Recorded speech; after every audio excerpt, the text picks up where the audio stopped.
Pope takes a poop and the president too, and the fancy pants banker in his three-piece suit. Hello everyone, welcome to the MKM. How are you? I hope you must be studying very well. So in a previous lecture, we had learned the basic idea about the epoxy oxidation, okay? And which type of functional group is required to oxidation and which type of substrate is required. This concept we learned in the previous video, okay? Now today we will discuss about the alkene, okay? So let's just start our lecture. So today we will learn about the alkene and oxidation of alkene, okay? So stay with me and learn about this concept. So firstly we take alkene.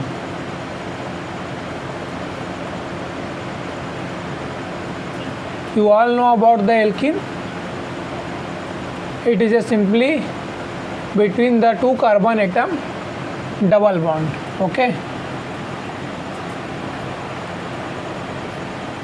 This is hydrogen, hydrogen, hydrogen and hydrogen. Okay, this is alkene. Now let's learn how to alkene we form. I mean how to generate the alkene.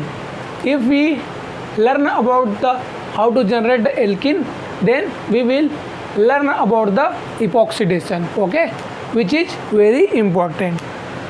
So how can we do form the alkene?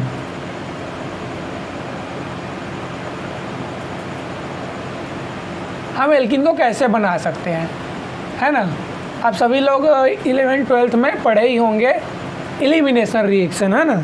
जिसे हम लोग E2 elimination या फिर E1 elimination या फिर E1CB elimination, E1 conjugate base elimination भी कहते हैं। इन सभी रिएक्शन से हम क्या जनरेट करते हैं? एल्कीन का फॉर्मेशन करते हैं नॉर्मल एल्कीन से। अब जैसे देखिए, मैं जैसे अगर ले लेता हूँ 2-क्लोरो-ब्यूटेन ले लेता हूँ, ठीक है?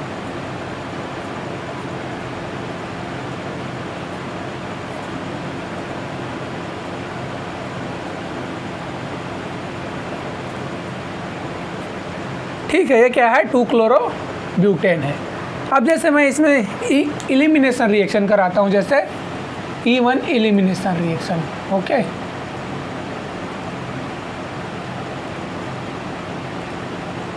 देखिए जैसे इसमें क्या है, नाम से स्पष्ट हमें पता चल रहा है एलिमिनेशन, मतलब इसमें क्या होगा? एलिमिनेशन होगा, है ना?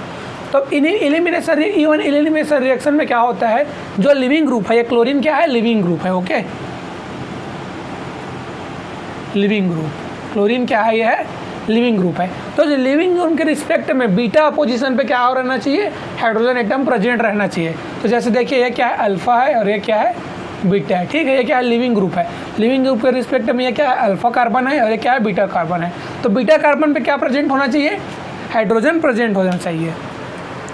तब देखिए, जैसे मैं E1 एलिमिनेशन की बात करूँ तो हम लोग जैसे कोई बेस ले लेते हैं ना, बेस जैसे ले लेते हैं सोडियम हाइड्रोक्साइड ले लेते हैं, ठीक है? ये क्या है? बेस है। अब बेस क्या करेगा? बेस का काम सभी लोग जानते हैं। बेस क्या करता है? प्रोटॉन को एब्स्ट्रैक्ट करता है ना? तो क्या करेगा? प्रोटॉन को एब्स्ट्रैक्ट करेगा। कौन सा प्रोटॉन को? जो इस क्लोरीन के रिस्पेक्ट में जो एंटी होगा, है ना? अब एंटी कौन सा हाइड्रोजन है? देखिए, ये हाइड्रोजन तो सीन है, ये हाइड्रोजन क्या है? सीन है। और ये हाइड्रोजन जो है वो क्या है? एंटी है। तो जो क्लोरीन के रिस्पेक्ट में एंटी होगा उसको क्या करेगा? एब्स्ट्रैक्ट करेगा। तो उसके बाद यहाँ बस ये क्या करेगा?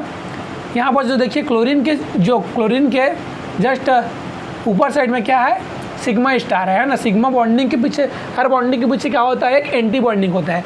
तो ये क्या है? सिग्मा बॉन्ड है। तो ये क्या है? सिग्मा है। ये क्या है? सिग्मा है। तो इसके जस्ट पीछे क्या होगा? सिग्मा एंटी बॉन्डिंग होगा। तो ये क्या करेगा? सिग्मा एंटी बॉन्डिंग के साथ इंटरेक्शन करेगा और ये अपना इलेक्ट्रॉन क्या करेगा? सिग्मा एंटी बॉन्डिंग में डालेगा। और ये क्या है? लिविंग ग्रुप है। लिविंग ग्रुप क्यों है ये लिविंग ग्रुप?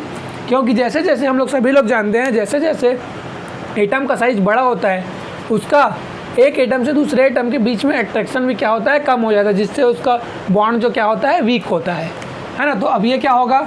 यहाँ डालेगा, फिर इसके बाद क्या होगा? ये बाहर निकलेगा। क्लोरीन जो है वो क्या निकलेगा? बाहर निकलेगा। तो हमारे पास देखिए एल्कीन का जनरेशन हो जाएगा। CH3 H हो गया, यहाँ पास आ जाएगा डबल बॉन्ड, यहाँ पास भी डबल बॉन्ड, और ये क्या हो गया? CH3, और ये क्या हो गया? H हो गया। ठीक है, इसे हम लोग क्या कहते हैं? एलिमिनेशन रिएक्शन कहते हैं। तो हम लोग इसके थ्रू हम लोग क्या कर सकते हैं, एल्किन का फॉर्मेशन कर सकते हैं। ठीक है, तो आप लोग इतना समझ ही गए होंगे। अब हम लोग समझते हैं कि एल्किन में ऑक्सीडेशन, एल्किन का ऑक्सीडेशन हम लोग किस तरीके से कर सकते हैं। ठीक है, अब ये क्या है, इम्पोर्टेंट है, इसे ध्यान से आप लोग समझिएगा। Oxidation of alkene,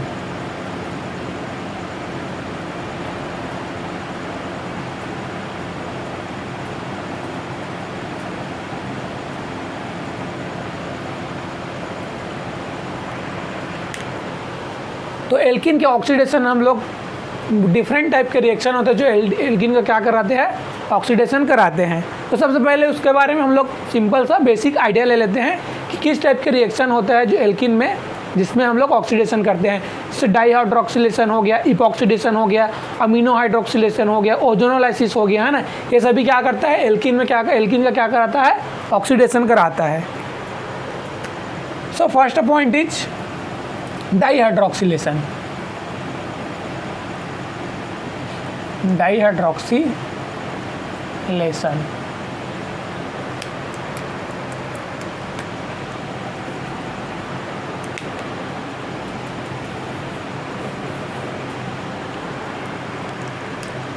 now simply take a alkene, okay,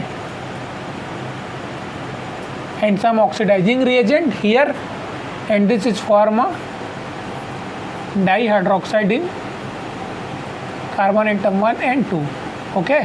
This is called syndiol.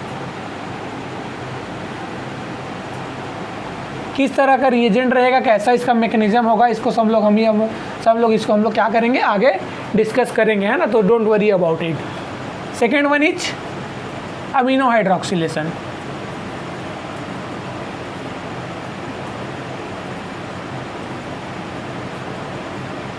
This all reaction is occur in alkene, okay. Second one is amino hydroxylation. In amino hydroxylation we simply take a alkene and there is a oxidizing agent and this is form a amino hydroxylation, okay. So here is amine and here is hydroxide. And third one is epoxidation. Okay, epoxidation is very important, है ना। Firstly we learn the epoxidation. Here you also take simple alkene and here take a reagent, many type of reagent which is doing the epoxidation like MCPBA, metachloropyrazine, benzoic acid, okay, and hydrogen peroxide, different type of reagent which is form a epoxide. So here is a formation of epoxide, okay, this is called epoxide. And fourth one is ozonolysis. This is also very important, okay. We take simple alkene and which type of reagent we required, ozone, ठीक है, O3, okay. Their mechanism and which type of solvent, substrate and which type of reagent required we will study forwards further, है ना. So no, don't worry about it. So here is breakage of bond and here is addition of oxygen and formation of ketone. Okay, so this is the basic idea about the dehydroxylation, amino hydroxylation, epoxidation and ozonolysis. So now first we learn the epoxidation in alkene, okay. I mean how to epoxide is generate and what is their mechanism, है ना. How to generate a epoxide. Epoxide is generally 3-membered ring which is containing 1 oxygen atom and 2 carbon atom.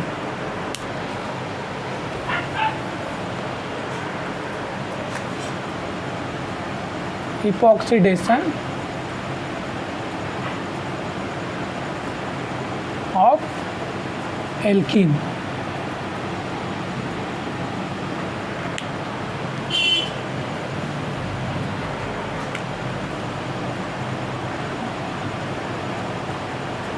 epoxidation of alkene. Okay, so we know about the generation of alkene, how do alkene we will produce. Okay, so firstly we will discuss about the reagent in epoxidation, which type of reagent is required. Okay, so first one is reagent which is required to form epoxide.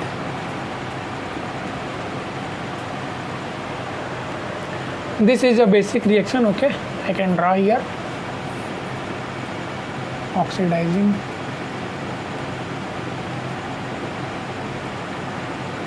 reagent, and here is formation of epoxide. This is called epoxide. Okay, and this is alkene. So firstly the required reagent है ना, which type of reagent we required to generate this epoxide. Reagent, generally we take a reagent like which have present a peroxy linkage है ना, that particular reagent is form epoxide. So firstly CH3 bond C, double bond O, bond O, bond O, bond H. Okay, here this is a peroxide linkage. Peroxy linkage. Any oxidizing reagent which has present a peroxy linkage, so normally we know this is form epoxide.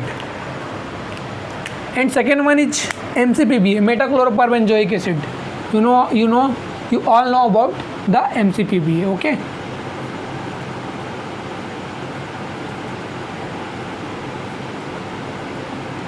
metachloroperbenzoic acid.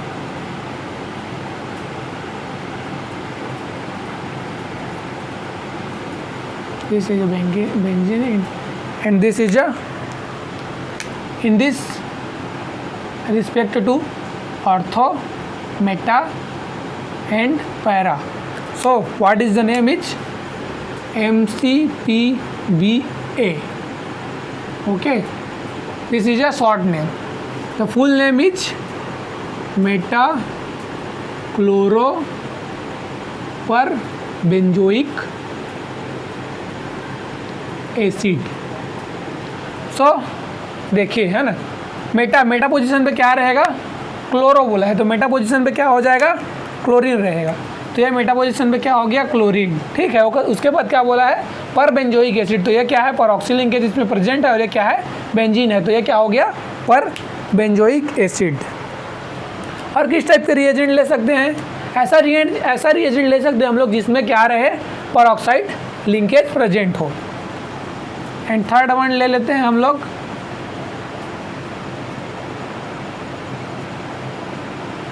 ठीक है. Third one क्या ले सकते हैं, H2O2 भी ले सकते हैं. ये क्या है, हाइड्रोजन परऑक्साइड है.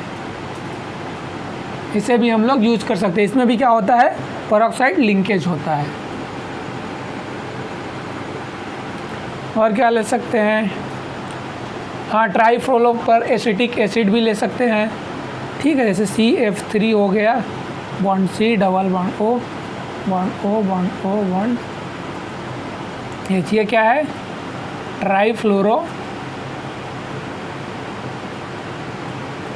पर एसिटिक एसिड. ठीक है. और कौन कौन से रिएजेंट ले सकते हैं जिसमें क्या हो, परऑक्सी लिंकेज हो. फोर्थ वन ले सकते हैं हम लोग, CH3 हो गया है ना, इनएल भी हो गया. ठीक है, परबेंजोइक एसिड भी ले सकते हैं. ये क्या है, मेटाक्लोरोपरबेंजोइक एसिड है ना. और पर बेंजोइक एसिड क्या होगा, ये क्या हो जाएगा, पर बेंजोइक एसिड, है ना।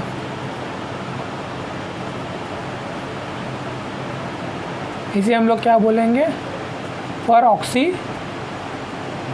Benzoic acid.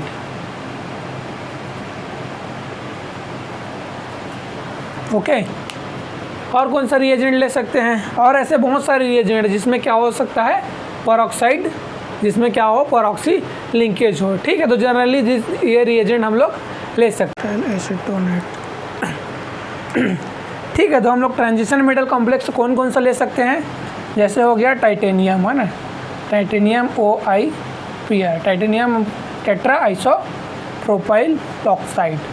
ओके, इसमें टाइटेनियम कौन सा ऑक्सीडेशन में रहेगा, ऑक्सीडेशन स्टेट में रहेगा +4 में।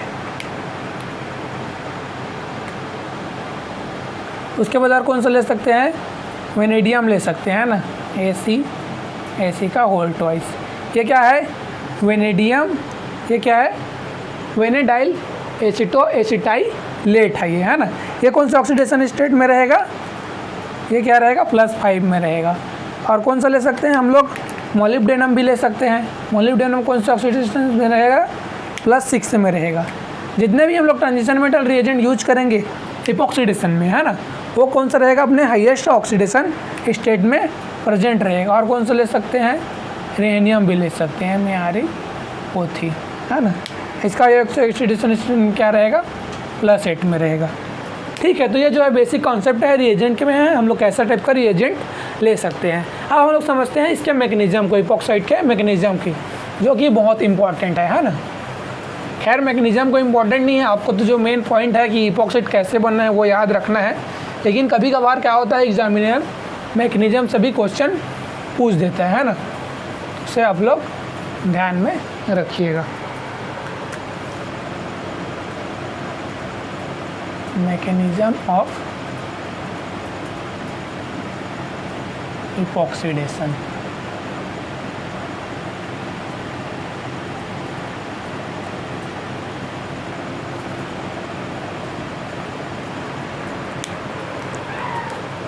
ठीक है, तो सबसे पहले हम लोग क्या लेंगे, सबस्ट्रेट। सबस्ट्रेट कौन सा रहता है, हमारा एल्कीन है। हम लोग क्या कर रहे हैं, पढ़ रहे हैं ऑक्सीडेशन ऑफ एल्कीन। तो सबसे पहले क्या करेंगे, एल्कीन ले लेंगे। ठीक है, ये क्या है, एल्कीन है। ठीक है, तो सबसे पहले मैं और कौन सा ले सकता हूँ, जैसे परऑक्सी एसिटिक एसिड ले लेता हूँ, है ना, CH3 O1 ऐसे क्या है, परऑक्सी एसिटिक एसिड है। ठीक है, तो इससे क्या बनेगा, क्या मिलेगा हमें, इपॉक्साइड मिलेगा, है ना। ये क्या मिल गया हमें, इपॉक्साइड। अब ये जो प्रोडक्ट का फॉर्मेशन हो रहा है वो किस टाइप के मैकेनिज्म से हो रहा है ना, इसका मैकेनिज्म क्या होगा, इसे हम लोग समझते हैं। तो देखिए हमने क्या लिया है, सबस्ट्रेट में एल्कीन लिया है। अब एल्कीन के बारे में सभी जानते हैं, एल्कीन क्या होता है, इलेक्ट्रॉन रिच स्पेसिस होता है ना। It is generally act as a nucleophile. Okay, here is orbital, okay, there is electron present, it is called HOMO, highest occupied molecular orbital, HOMO of pi orbital। ठीक है, क्या है, जो double bond रहता है उसमें क्या होता है, एक पाई बॉन्ड, एक पाई रहता है, और एक क्या रहता है, सिग्मा बॉन्ड रहता है, हाँ। तो HOMO ऑफ पाई ऑर्बिटल। ठीक है, क्या है, पाई ऑर्बिटल का HOMO है ना। तो ये किस तरह एक्ट करेगा, है ना, एल्कीन इज एक्ट एज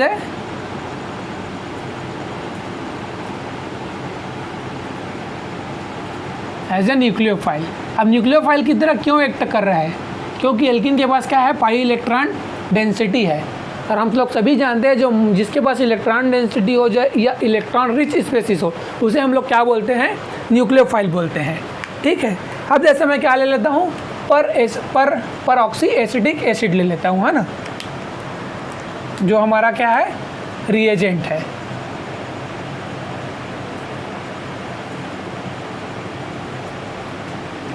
ठीक है, मैं ऑर्बिटल दिखाने के लिए से आप लोगों को ऐसा दिखा रहा हूँ ना, बाकी आप लोग अपने हिसाब से कर सकते हैं।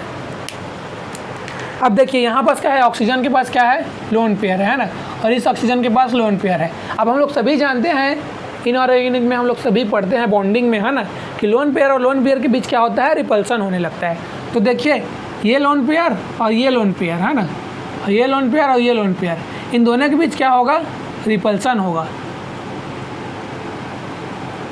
यहाँ क्या होगा, रिपल्सन होगा। अब इस रिपल्सन से क्या होगा, ये जो ऑक्सीजन और ऑक्सीजन का बॉन्ड जो है, ये सिग्मा बॉन्ड जो है, ये क्या हो जाएगा, वीक हो जाएगा, है ना। तो इस रिपल्सन से क्या होगा, जो सिग्मा बॉन्ड है वो वीक हो जाएगा। Due to this repulsion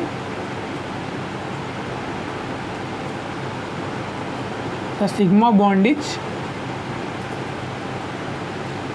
weaker. ठीक है। अब रिपल्सन का ऑर्डर आप लोग सभी जानते हैं, सबसे ज़्यादा किस में रिपल्सन होता है, lone pair. Lone pair repulsion क्या होता है, सबसे ज़्यादा होता है। उसके बाद क्या होता है, लोन पेयर और बॉन्ड पेयर का रिपल्सन सबसे ज़्यादा होता है। उसके बाद किसका रिपल्सन सबसे ज़्यादा होता है, bond pair and bond pair का।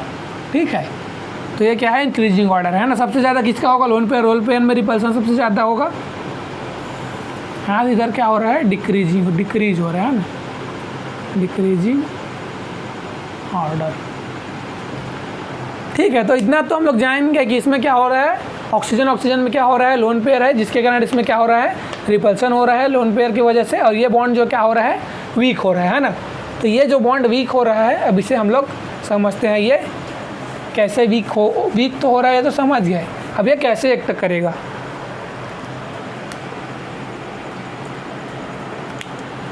ठीक है, यहाँ हम लोग क्या है ना, तो देखिए, है ना, अब हम लोग क्या करते हैं, इसका मैकेनिज्म को समझते हैं। ठीक है, ये क्या हो गया, एल्कीन। इसके पास क्या है, होमो फील्ड पाई ऑर्बिटल। अब हम लोग क्या ले रहे हैं, परऑक्सी एसिड ले रहे हैं ना।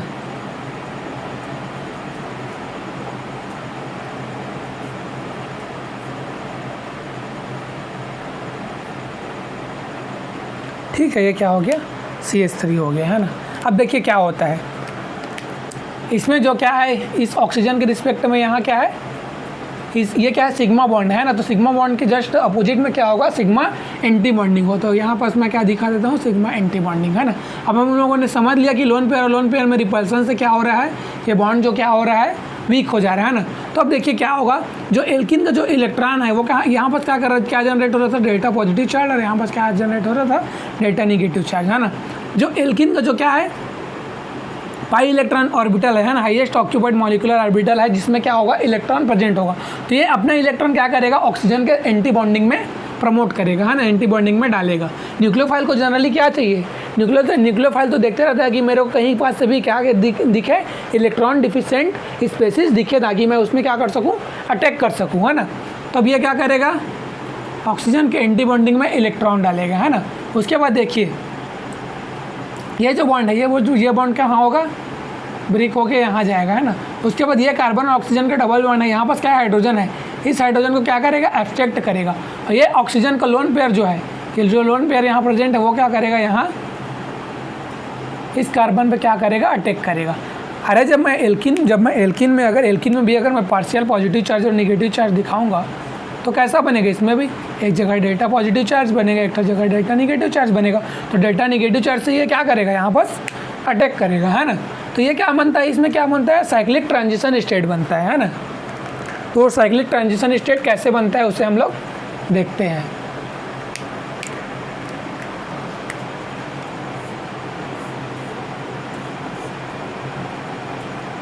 ठीक है, यहाँ पास क्या है, डबल बॉन्ड है, डबल बॉन्ड को मैं दिखा देता हूँ। इसके बाद आ रहा है कौन सी है, डबल बॉन्ड,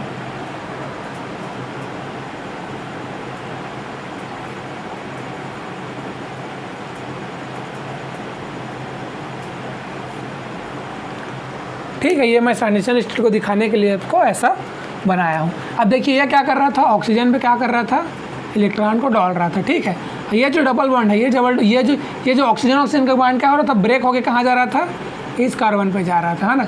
उसके बाद क्या आ रहा था, ये ऑक्सीजन इस प्रोटॉन को क्या कर रहा था, एब्स्ट्रैक्ट कर रहा था, है ना। तो अगर मैं इसे डॉटेड लाइन से ट्रांजिशन स्टेट के थ्रू दिखाऊं तो देखिए क्या बन रहा है ना। ये बॉन्ड क्या हो रहा था, यहाँ पर ब्रेक हो रहा था ना, ठीक है। ये बॉन्ड क्या हो रहा था, ब्रेक हो रहा था, ठीक है। उसके बाद ये बॉन्ड भी ब्रेक होके कहाँ जा रहा था, है ना। उसके बाद कौन सा बॉन्ड ब्रेक हो रहा था, ये बॉन्ड ब्रेक हो रहा था, ठीक है। मैं जो डॉटेड लाइन से शो कर रहा हूँ वो क्या है, ट्रांजिशन स्टेट है ना।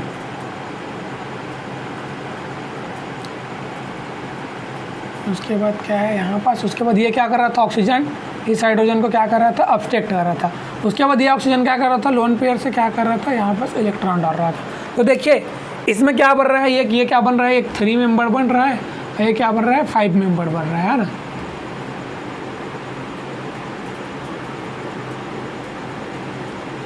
थ्री मेंबर है ना। तो देखिए इसमें क्या बन रहा है, साइक्लिक ट्रांजिशन स्टेट बन रहा है ना।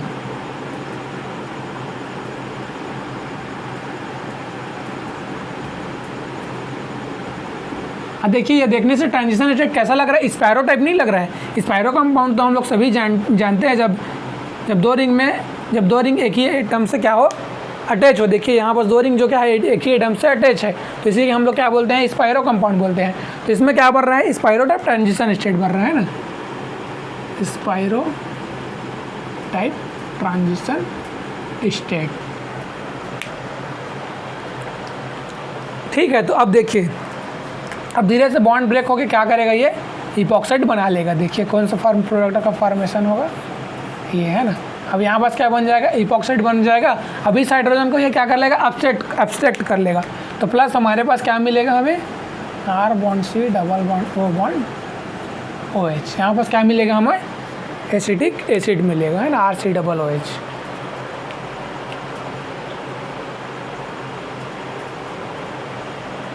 ठीक है। तो ये क्या है, उसका मैकेनिज्म है ना। तो कुछ इसके इंपॉर्टेंट पॉइंट है, उसे आप लोग ध्यान में रखिएगा, है ना, main point.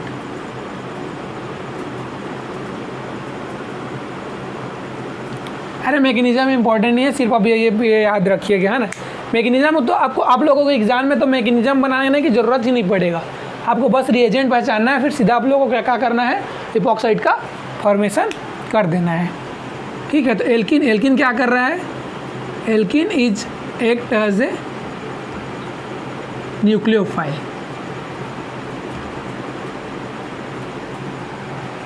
And peroxy acid is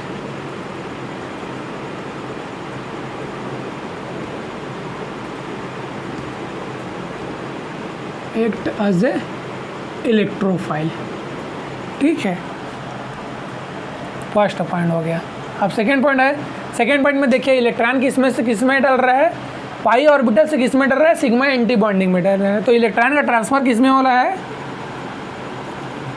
electron transfer from alkane to sigma anti bonding,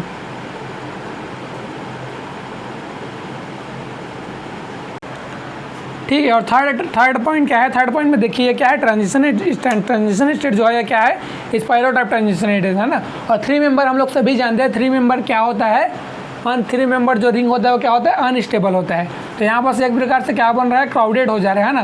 तो ये क्या है, एक प्रकार से बल्कि ट्रांजिशन स्टेट है ना, बल्कि ट्रांजिशन स्टेट। तो थर्ड पॉइंट लिख लीजिए, बल्कि ट्रांजिशन स्टेट इज फॉर्म।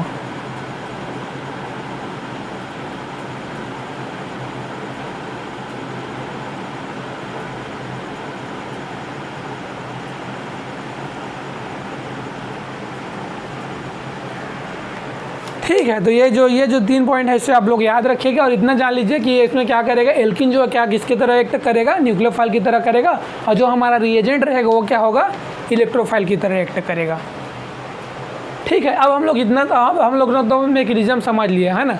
यहाँ पास क्या हो गया है, इपॉक्साइड का फॉर्मेशन हो गया, ये क्या है, इपॉक्साइड है ना। अब आप लोगों के सभी के मन में आ रहा होगा, ठीक है सर हम लोग तो एल्किन ले रहे हैं, तो एल्किन को अब एल्किन क्या है, न्यूक्लियोफाइल की तरह एक्ट कर रहा है ना। तो एल्किन को हमें क्या, एल्किन कैसा होना चाहिए, जिसके पास क्या होना चाहिए, मोर इलेक्ट्रॉन रिच स्पेसीज होना चाहिए। तो एल्किन से कैसा ग्रुप कनेक्टेड होना चाहिए, एल्किन से ऐसा ग्रुप कनेक्टेड होना चाहिए जो एल्किन को क्या करे, इलेक्ट्रॉन डोनेट करे। तो उसका क्या होगा, जो रेट होगा एल्किन का फास्ट होगा, है ना। अब मैं अगर रेट ऑफ एल्किन की बात करूं, डिफरेंट टाइप के एल्किन होते हैं ना, आप लोग सभी लोग जानते हैं, ठीक है। तो सबसे पहले हम लोग टाइप्स ऑफ एल्किन ही देख लेते हैं, टाइप्स ऑफ एल्किन।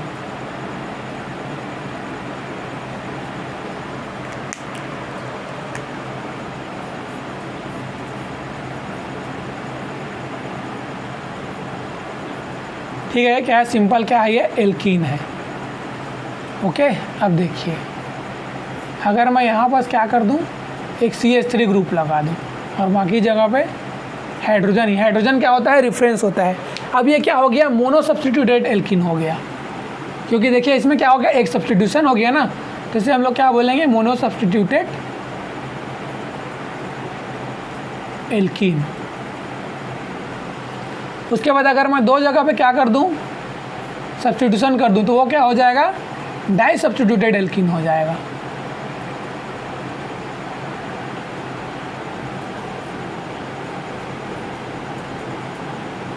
ये भी क्या है, डाई सब्स्टिट्यूटेड एल्कीन है ना।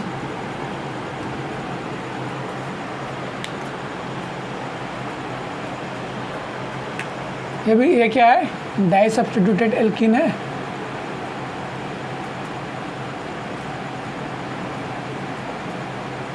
और ये भी क्या है, डाई सब्स्टिट्यूटेड एल्कीन है।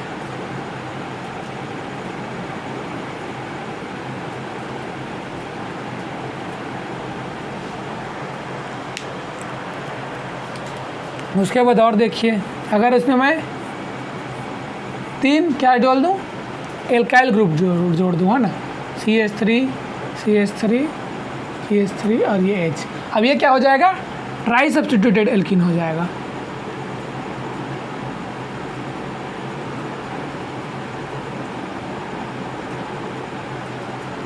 And if I join the 4 different group of alkene, then this is tetra substituted alkene. Here is also CH3, here is also CH3, here is CH3, and here is also CH3. Now this is a tetra substituted alkene.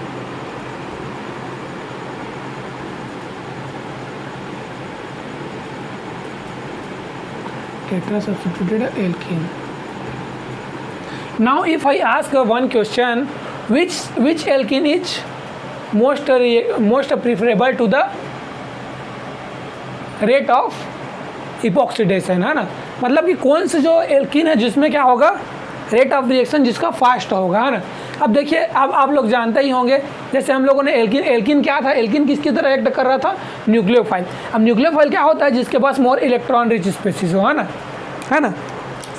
तो nucleophilic मतलब alkene का क्या होना चाहिए, alkene जितना ज़्यादा से ज़्यादा न्यूक्लियोफाइल होगा, उतना ही क्या होगा, उसका रेट ऑफ रिएक्शन फास्ट होगा, है ना। तो जो रेट ऑफ रिएक्शन जो होगा,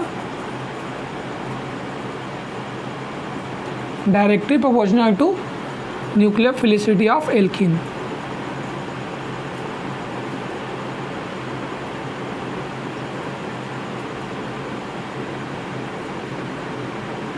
अब एल्कीन के न्यूक्लियोफाइल को कौन बढ़ाएगा, जो इलेक्ट्रॉन उससे खींचेगा या फिर जो इलेक्ट्रॉन डोनेट करेगा, है ना, या फिर जो इलेक्ट्रॉन देगा, ठीक है। जैसे ये क्या है, एल्कीन है ना, ये क्या है, एल्कीन है, ठीक है। अब इसके बाद ये क्या होना चाहिए, न्यूक्लियोफाइल की तरह एक्ट कर रहा है, ये क्या है, न्यूक्लियोफाइल है।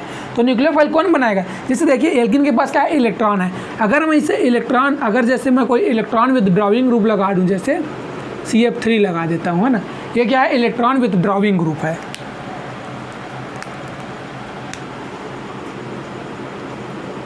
इलेक्ट्रॉन विथड्रॉइंग ग्रुप है। अब ये क्या करेगा, एल्कीन से क्या करेगा, इलेक्ट्रॉन को अपनी तरफ क्या करेगा, पुल करेगा, अपनी तरफ क्या करेगा, इलेक्ट्रॉन को खींचेगा।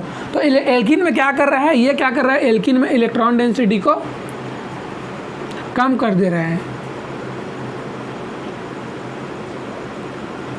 It make alkene electron deficient बना दे रहे हैं, है ना।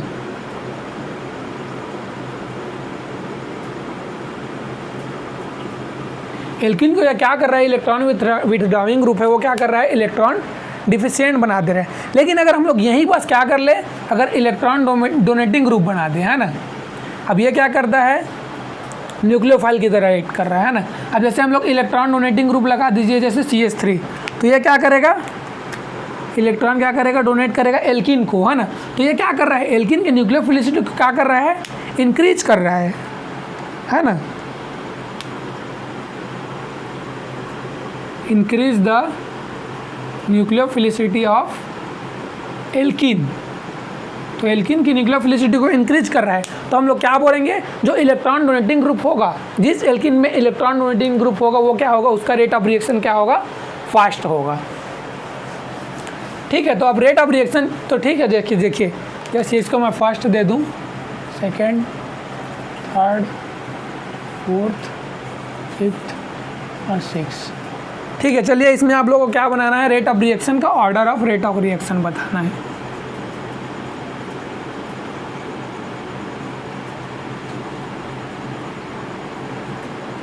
ठीक है, रेट ऑफ रिएक्शन का ऑर्डर बताना है।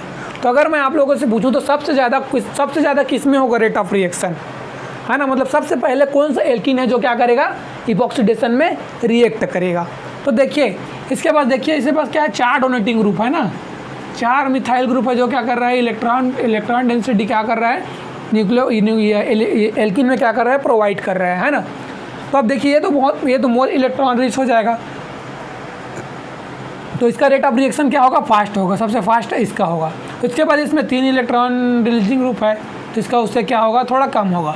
इसके बाद इसमें क्या होगा, 2 है ना, इन दोनों का लगभग क्या होगा, सेम ही होगा रेट ऑफ रिएक्शन का ऑर्डर, इसमें से भी 2।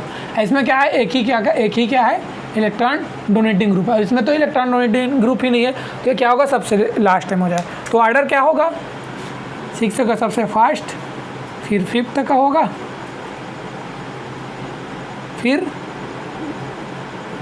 4 का होगा, फिर 3 का होगा, फिर 2 का होगा और फिर 1 का होगा। ठीक है, तो ये क्या है, जो order of rate of reaction है ना। तो हमें अगर हमें किसी कंपाउंड में 2 डिफरेंट एल्किन दिख रहा है, जैसे हमें एक मोनो सब्स्टिट्यूटेड एल्किन भी प्रेजेंट है और एक क्या है, डाई सब्स्टिट्यूटेड एल्किन प्रेजेंट है, तो हम लोग इपॉक्सीडेशन किस में कराएंगे, डाई सब्स्टिट्यूटेड एल्किन में कराएंगे। क्यों कराएंगे, क्योंकि इसका न्यूक्लियोफिलिसिटी क्या होगा, हाई होगा। अब चलिए इसे एक एग्जांपल से समझ लेते हैं जिससे आपको और क्लियरिटी आ जाएगा।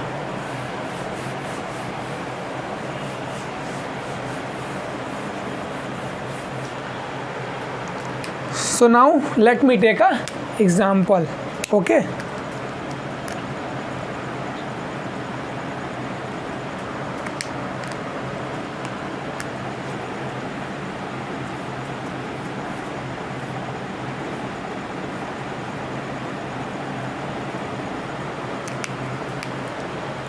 And let's take a reagent like MCPBA, ठीक है, मेटाक्लोरोपार्बेंजोइक एसिड MCPBA।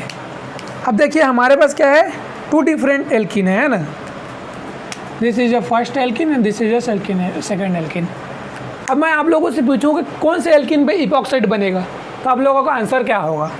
ठीक है, हमारे पास क्या है, 2 डिफरेंट एल्किन है, ये भी क्या है, एल्किन है, ये क्या है, मोनो सब्स्टिट्यूटेड है।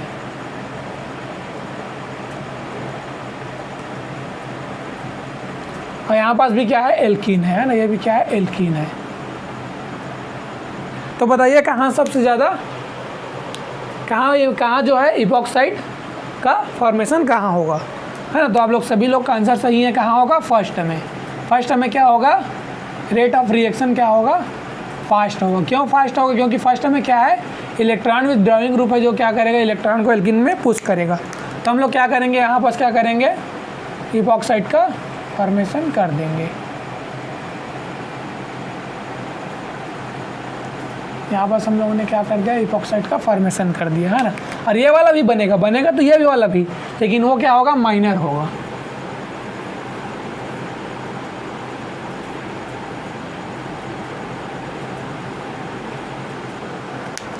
ठीक है, बनेगा तो दोनों, लेकिन मेजर कौन सा होगा, ये मेजर प्रोडक्ट होगा और ये क्या होगा, माइनर प्रोडक्ट होगा।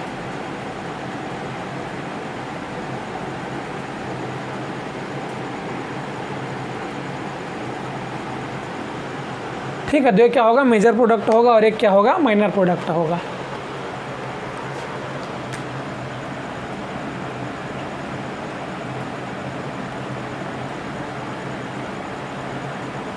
ठीक है, तो हम लोग क्या करते हैं, एक और एग्जांपल ले लेते हैं, है ना।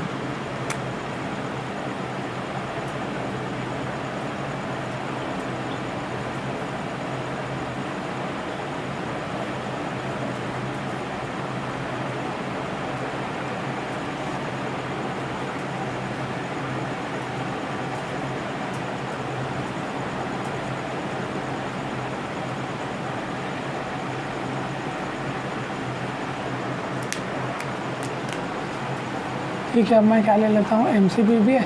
आप लोग कोई भी रिएजेंट ले सकते हैं ना, ऐसा नहीं कि MCPB है। जितने टाइप के हम लोग रिएजेंट देखे हैं वो सभी रिएजेंट आप लोग यूज कर सकते हैं, है ना।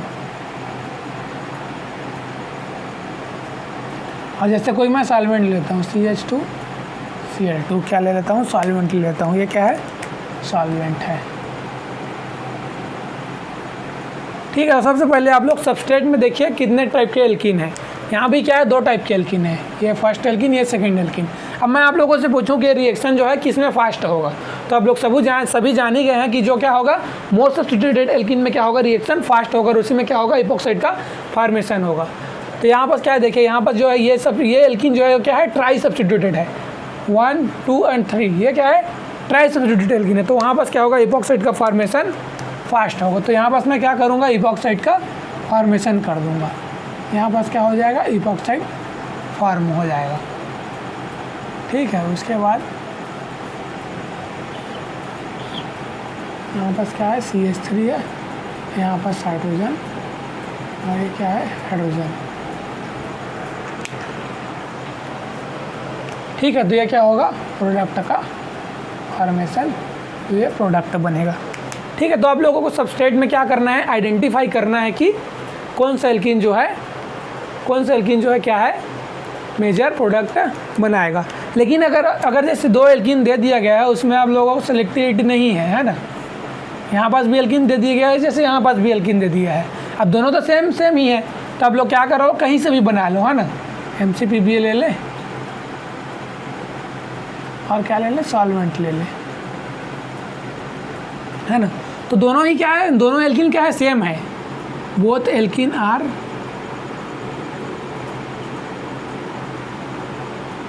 सेम। ठीक है, बोथ एल्कीन आर सेम है। तो क्या होगा, दोनों पे रिएक्शन होगा। एल्कीन क्या है, दोनों में से क्या होगा, किसी भी हो सकता है ना। तो क्या होगा, दोनों जो प्रोडक्ट है वो क्या बनेगा, 50-50 बनेगा। हम लोग क्या कर सकते हैं, एक बार इधर भी कर सकते हैं, प्लस इधर भी बना सकते हैं ना, इसको छोड़ के। तो दोनों जो प्रोडक्ट क्या बनेगा, 50% 50% बने, 50% ये बनेगा और ये क्या बनेगा, 50% बनेगा। तो दोनों जो क्या है, ये क्या है, दोनों रेसिमिक मिक्सचर है, रेसिमिक मिक्सचर बनेगा हमारे पास।